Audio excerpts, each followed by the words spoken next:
More rewards, more savings. With American Express Business Gold, earn up to $395 back in annual statement credits on eligible purchases at select shipping, food delivery, and retail subscription merchants, including the $155 Walmart Plus monthly membership credit and $240 flexible business credit. Enjoy the benefits of membership with the Amex Business Gold Card. Terms apply. Learn more at americanexpress.com/business-gold. Amex Business Gold Card. Built for business by American Express.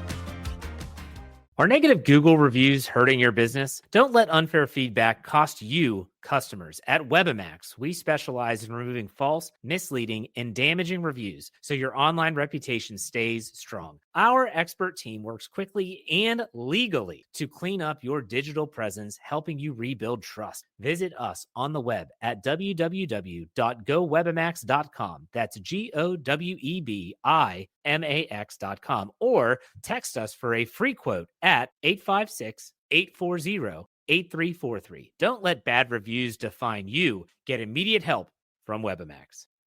You know what's smart? Enjoying a fresh gourmet meal at home that you didn't have to cook. Meet Factor, your loophole in the laws of mealtime. Chef-crafted meals delivered with a tap, ready in just 2 minutes. You know what's even smarter? Treating yourself without cheating your goals. Factor is dietitian approved, chef prepared, and you plated. Pretty smart, huh? Refresh your routine and eat smart with Factor. Learn more at factormeals.com. This episode is brought to you by Nerds Gummy Clusters, the sweet treat that always elevates the vibe. With a sweet gummy surrounded with tangy, crunchy nerds, every bite of Nerds Gummy Clusters brings you a whole new world of flavor. Whether it's game night, on the way to a concert, or kicking back with your crew, unleash your senses with Nerds Gummy Clusters.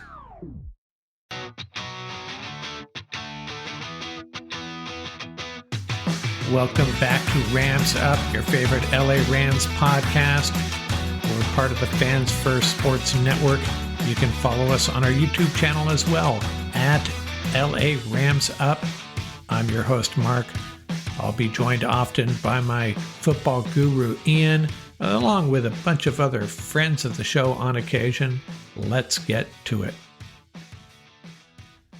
What is going on, Ram fans? Mark from Rams Up here, episode 668. I'm going to be all over the place this episode. I'm going to call this another Rams Ruminations segment. And the first thing I want to talk about, kind of get on a little bit of a soapbox here, episode 668. So I looked up my uniform number sheet, and well, we already talked about Richie Incognito, number 68, back in the 2000s, and Kyle Turley spent 1 year with the Rams, wore number 68. But let's talk about Richie Incognito one more time, because he was in the news again. Remember, he was part of that bullying scandal with Jonathan Martin, the offensive lineman out of Stafford, got drafted by the Dolphins, didn't last, blamed it on bullying, and it was much ado about, as it turns out, nothing perhaps. Now, I don't have all the facts, and that's the problem. Maybe none of us ever did. I guess it's coming out that that was all a fabricated story by Jonathan Martin's family because he wasn't cutting it, didn't want to lose a signing bonus. Now, I don't know what the truth is. I'm not going to pretend to know, but this is just another example, another case of when people get accused of stuff, please just pump the brakes. You don't know what's going on. There's so many cases of this. The Duke lacrosse players. Matt Ariza, not sure what happened there. Hey, Google the McMartin preschool sometime. That one was a doozy. And now maybe add Richie Incognito to the list. Now, Richie was a beast and was a nasty player. Not sure he deserved this, though. And give Jonathan Martin some credit. Trying to clear up the story now. It's been a while, took him some time, but at least he's finally coming clean on it. Hey, Daniel Jeremiah's Mock Draft 2.0 came out, and he selected defensive tackle Darius Alexander out of Toledo for the Rams. And this is a guy that's rising the draft boards, put on a show at the Senior Bowl apparently, 6'3", 304. Now, Lance Zierlein, another draft expert, has some reservations about him, calling him a rotational guy. maybe not quite ready for NFL primetime. And if that's the case, first round, I don't know. But Rams love those Senior Bowl standouts. And who else is out of Toledo? A couple guys you probably know about, Deshaun Johnson and Quinyon Mitchell.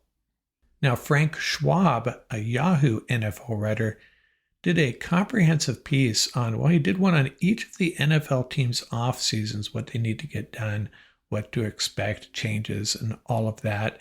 And he pointed out that Alaric Jackson is the focus, or should be the focus, for this off season, and is probably their only potential franchise tag. And he mentioned 3 players that are probable cuts, possible cuts. One of them we already knew about, Cooper Kupp. That's kind of a done deal. And then Tyler Higbee. He's a $9 million cap hit. And I guess that's possible too, but I just think McVay has a special place in his heart for Tyler Higbee. And then the third one is a guy I hadn't really considered, but I think some folks on the YouTube channel, comments-wise, have called out Darius Williams, the cornerback, another $9 million cap hit. Now, with Ahkello Witherspoon, a free agent, not sure if I'm buying that. He is certainly not a CB1, Darius Williams, but he's a pretty good cornerback. And, hey, you better find a replacement if you move on from Darius Williams. 2 starting cornerbacks potentially lost. And Schwab also thought that tight end Tyler Warren out of Penn State would be a good fit for this team, especially, I guess, if they were to move on from Tyler Higbee. Now, I'm going to talk about this defensive back group one more time for the Rams. It's a pretty solid group, and maybe they could expend Darius Williams and survive, but then I think they really have to draft a cornerback high or just go sign another one. I mean, in the house already, Cameron Curl, Cam Kinchins, Jalen McCullough, Quentin Lake, those were all safeties. And then Darius Williams, Kobe Durant, Darion Kendrick, and Trey Tomlinson both coming back. And then there's Josh Wallace. I don't know. It's a good, solid group, especially at the safety position, but leaves a little bit to be desired as far as the cornerbacks go, especially if they are to move on from Darius Williams too. And by the way, the Rams have been a young team for quite a while. They're about to get a lot younger, especially if Stafford were to leave too. Again, don't throw stones at me. I'm just saying Kupp is going out the door, right? Stafford potentially, if that were to happen, and let's say they moved on from Tyler Higbee. Well, let's for a moment say they didn't move on from Tyler Higbee. Who are the 2 oldest Rams if Kupp and Stafford were to move on? Tyler Higbee and Rob Havenstein, both 32.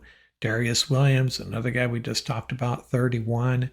And the next oldest players, Jonah Jackson and Kevin Dotson, both 28. This team could get younger than ever, I think. Haven't run the data on it, but man, it seems like it'd be a really young team. Of course, maybe they'll bring in some veteran free agents. Hey, I like to pick on the 49ers, but this time I'm not. I really feel bad for Javarius Ward. He's a free agent, and a lot of people talked about the Rams going out and getting him, and he's just in a really bad place, especially when it comes to California. You know about the tragedy that struck him. His wife has left because, as Ward said, some of the worst things that have happened to them just by chance have happened in California, and he just feels like it might be time to leave, kind of turn the page, geographically speaking. Kind of feel bad for him, and maybe not a guy the Rams are going to be able to bring in. Can't blame him. Sometimes you just need a new start somewhere far, far away to regroup and restart your life. He's been through a lot. I took another cruise through free agents in the NFC West, seeing if there's anyone the Rams might be interested in. I don't know if I've talked about him before, but Jaron Reed, the defensive lineman with the Seahawks, would be a good add. He finished 13th among defensive tackles with 48 pressures and tied for 11th with 10 quarterback hits to go along with 4.5 sacks, and he's a really good run stopper too. Could be exactly what the Rams need, especially if a guy like Bobby Brown moves on. And another guy they might want to consider, linebacker Kaiser White of the Cardinals. He's a play caller, a team leader, not flashy, but very reliable. I could see the Rams bringing him in. They need to replenish that linebacker group. He'd be an upgrade over Christian Roseboom, I think. Not that I don't want Roseboom back as well. But White alongside Omar Speights, I kind of like that. Saw a discussion, I think it was on NFL.com, who was the best prospect in the draft. And the two guys that I would have voted for, well, they came in first and second. Abdul Carter, the edge rusher out of Penn State, and Travis Hunter, the wide receiver, or is he a cornerback out of Colorado? Carter got 7 votes, Hunter 5. The voters were NFL executives, scouts, GMs, and such. Hey, 2 productive ex-Rams are potential cuts. Samson Ebukam started all 17 games for the Colts in 2023, really productive, 9.5 sacks, and then he tore his Achilles in training camp before the most recent season. And then, of course, they drafted Latu. So his days there could be coming to an end. And you know what? I like Ebukam, but dude, you signed with the 49ers. That's a strike against you. But it's not really a position of need. Every cup of Nespresso coffee is an invitation to transform your morning routine into a ritual you can treasure each and every day. Using the Virtuo Pup, a simple touch of the button freshly brews bold aromas and a rich, velvety crema layer for delicious cafe-quality coffee at home. Whether you enjoy your coffee hot or over ice, every sip, every morning is unforgettable. Nothing tastes like Nespresso coffee. Visit Nespresso.com or our app to explore our full range of easy-to-use machines and coffees not found anywhere else. So good, so good, so good. Get ready, because it's time to save at your Nordstrom Rack store. Now through February 23rd, take an extra 40% off red tag clearance boots, jackets, and sweaters. We're talking the best cold weather styles from Vince, Cole Haan, Sam Edelman, and more. All on sale for even less. All sales final. You never know what you'll find, but you know it's gonna be so good. Great brands, great prices. That's why you rack. This episode is brought to you by State Farm. From your morning podcast to your afternoon playlist, State Farm knows you personalize your entire day, and that's why State Farm helps you personalize your insurance with the State Farm Personal Price Plan. It offers coverage options that help protect what you care about most at an affordable price just for you. Like a good neighbor, State Farm is there. Prices vary by state. Options selected by customer. Availability and eligibility may vary.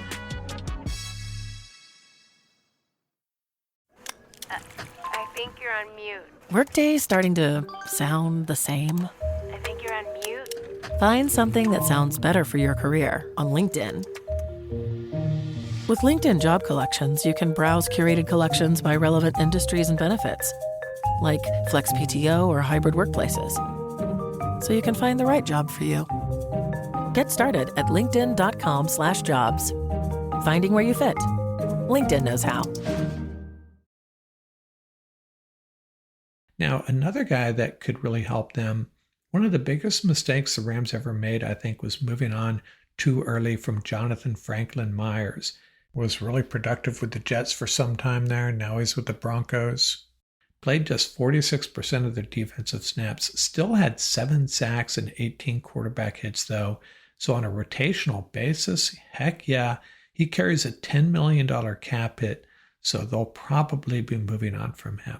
And by the way, big salary cap increase. It's going to be in between 277 and 281 million or so, an increase of 22 million. That's more than most executives anticipated. And that's a $53 million increase over the last 2 years. Now, before you get too excited, every team gets this increase. You know, there are some teams that were in a really bad spot, so they get a reprieve. The Rams, yeah, it's going to help them, but it's going to help everybody. And the Chargers were selected to play in the 2025 opener in Brazil. They have 9 home games, so I'm pretty sure they'll be the home team. So they have just 8 away games. And my guess, looking at their schedule, my money would be on the Steelers or the Vikings. They want teams that have a good following, I think. Get fans down there in South America, etc. Remember, last year it was the Eagles and the Packers, 2 teams that would draw well at home on any day, Chargers don't have a big following. They're going to try to bring in a team like the Steelers, I think, or possibly the Vikings. I saw an article about Shedeur Sanders, who's probably a top 10 pick, I suppose. And this writer pointed out, and I have to agree, Deion Sanders has to hurt his draft stock, because you're drafting him, you're getting his dad too. And if things go a little sideways, man, it's going to be like having Lonzo Ball's dad on the sideline every game. Some teams just don't want to deal with that. Hey, I was watching the Saturday Morning Inspection YouTube channel, really good channel. They have a lot of Rams content for a channel that covers the entire NFL. And I have to tell you, they have a lot of respect for the Rams. And they dove into the Aaron Rodgers thing, Aaron Rodgers coming to the Rams after Matthew Stafford is traded. And their point was this: hey, if you can get a couple of draft picks, a couple of high draft picks, and Aaron Rodgers and bring him into LA, this team could really take a step forward. Now, I get it. Not a fan of it, though. I mean, if Aaron Rodgers was in a Ram uniform, I'm going to root for him for sure. But the problem is, the more I think about it, the one thing the Rams have an advantage over virtually every other team in the league, in my opinion, is the culture. I talked about it when I was a guest on that Eagles podcast, and I told them, they asked me, why do you think the Rams have a shot in this game, basically? And I said, it's the culture. Their culture is head and shoulders above most teams in the league, certainly over the Eagles, from what I've read. What would Aaron Rodgers do to that culture, to that locker room, compared to Matthew Stafford? Night and day, the vibe in a locker room led by Matthew Stafford versus Aaron Rodgers. Talent-wise, probably not that much different, really. Aaron Rodgers can extend plays a little bit more. Other than that, Matthew Stafford's probably, he's the guy that can throw no-look passes and different arm angles, maybe more than Rodgers. But the culture, to me, it just keeps on coming back to the culture. That would be such a change for the Rams. Sean McVay would have to have a long, long talk with Aaron Rodgers before bringing him over. And be honest with you, I'm still opposed to it. I'll take Matthew Stafford any day of the week over Aaron Rodgers at this point, hoping it doesn't happen. Speaking of quarterbacks, Sanders might be the number 1 or number 2 quarterback. Some would say Cam Ward is ahead of him. And I guess the battle is on, because Cam Ward coming out and saying, hey, if you don't draft me, if you take someone other than me, I guess he's meaning a quarterback, right? I will not forget. I will remember you, and I'll be coming for you. Something to that effect. I guess the agents feed them this stuff. I don't think it really makes sense. It needs to be said. You're going to be carrying a grudge your entire career because someone didn't draft you and chose Shedeur Sanders instead of you. I don't know. Whatever. Got some other random Rams nuggets for you. Pro Football Network's Ben Roll thinks the Rams will bolster that linebacker group by signing All-Pro Eagles linebacker Zach Bond. Now, that would certainly be an upgrade. Now, this writer threw a little bit of shade at Roll in this article, saying the Rams would sign a linebacker despite other areas of need. Well, linebacker is an area of need. It certainly is, when you consider right now Jake Hummel and Omar Spates would be the starters. Not throwing shade at them, but us Ram fans, are we content with that? No, we are not. I also wanted to comment on something Les Snead said that I thought was really interesting. I made a comment, I think it was during my discussion with Ernesto in that Ram Fan Rap session, where I said, I think McVay wants a pocket passer. He's not really interested in a guy that can extend plays. Actually, I think it was Farbood and me that had this discussion. And my thought was McVay wants to run his playbook, call his plays, and have the quarterback execute them. And Farbood pointed out that, hey, it's icing on the cake, though, to have a guy that can extend plays when things break down. And you know what? Les Snead may have underlined that thought when someone asked him, would you want a quarterback on a rookie contract or bring in a veteran that has some mobility and can extend plays and make plays off schedule? And Les Snead said he'd take the latter. He wants the guy that can extend plays, add some mobility. That is the new way in the NFL. Defenses are designed to take away receivers for 3 seconds. They can't do it for 6 seconds. So maybe I'm wrong. Maybe that's one of the things McVay was talking about when he said, I got to change up this offense a little bit. And maybe that's why the Rams bring in a guy like Jackson Dart or a similar type rookie quarterback or some veterans out there that can do that, extend plays a little bit. I'm not going to get into that right now. That's for another day. But maybe I was wrong on that. Maybe Les Snead and Sean McVay are thinking about tinkering with this offense, getting away from the cement-footed pocket quarterbacks like the Rams seem to have had forever. Final thought before I get out of here. You know, the Rams were able to retain Nate Schilhaas as their passing game coordinator, and man, he is a hot item.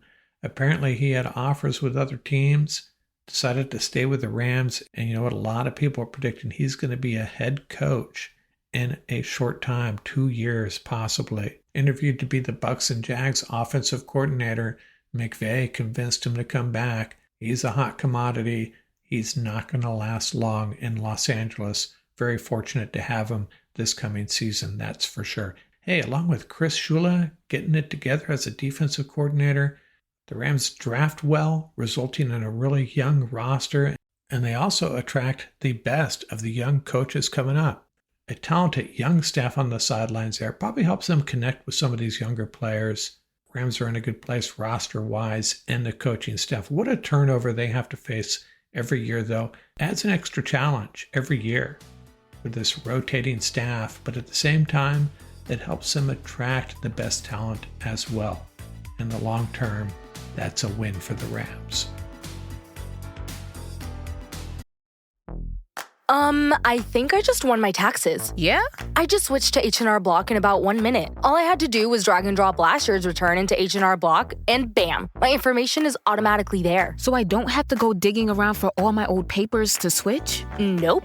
Sounds like we just leveled up our tax game. Switching to H&R Block is easy. Just drag and drop your last return. It's better with Block.